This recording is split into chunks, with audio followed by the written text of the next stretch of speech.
Xbox One secrets have been leaking like crazy today, and it's pretty darn exciting. What is going on, guys and girls? I am Ghost Robo, and this information comes from NeoGAF, the world's largest video game forum, and from a very well-respected leaker over there. He got many things right about the Xbox One and PlayStation 4 launches, and while these are rumors and can be taken with a grain of salt, I think most of them will end up being spot on. So what is this info? Well, it's about games and SKUs for Microsoft's new console this year and beyond, and the biggest piece of secrecy is that their big shooter for 2014 will be Halo 2 Anniversary. This will be the classic game redone in 1080p with a bunch of extras, including a live-action series similar to Forward Unto Dawn, the potential for an alternate ending, and, most importantly, a Halo 5 beta key. Now, Halo 5 has been delayed till 2015 for more polish, but by pairing this remake with that code, you are basically guaranteeing sales. While I'm not the most excited for a redone Halo 2, I know that that is the high point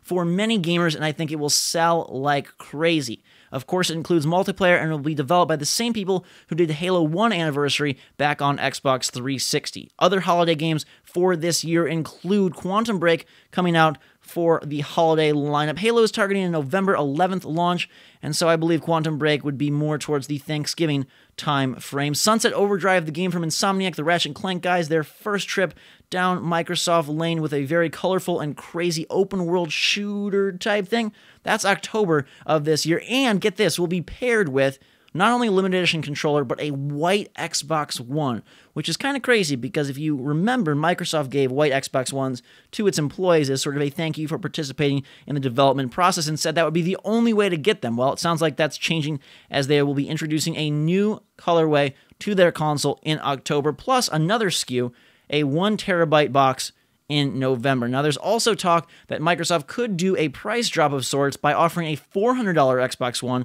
that is not including a disk drive. So this would be a download-only console for $400. All sorts of new SKUs coming this holiday season, apparently. Now, what else is coming this holiday season? Forza Horizon 2.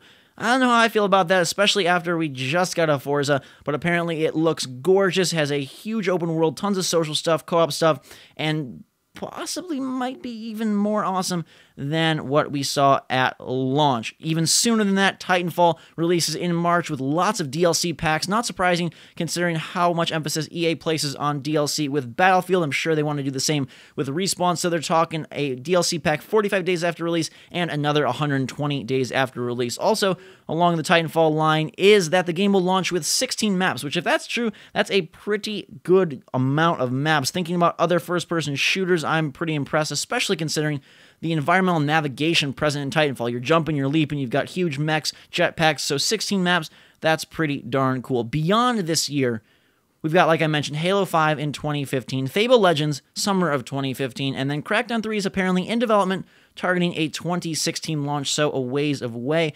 Black Tusk's new IP, their original project, apparently has been canceled and totally shelved, and they are focused entirely on Gears of War, which seems to be requiring a 2.5-year dev time, placing it somewhere in the 2016 fall holiday season. Could be their premiere game of that year. So there's a bunch of info jam-packed into just a couple of minutes, and I want to know what you think about it. First off, is Halo 2 a system seller for you? Are you jonesing to play that multiplayer in gorgeous 1080p? And what do you think about new SKUs? A $400 box without a disk drive, no used games, but cheaper price point, a white Xbox One, and all the release dates I mentioned before. Granted, these are rumors and could be totally false, but based on the leaker, based on where it comes from, I think a lot of these will end up being true. And if you think about it logically, it kind of fits into Microsoft's whole strategy, what they've already talked about. We knew Sunset Overdrive and Quantum Break were coming soon. Forza Horizon 2 has been mentioned before. Halo 5 coming out this year seemed like a long shot, and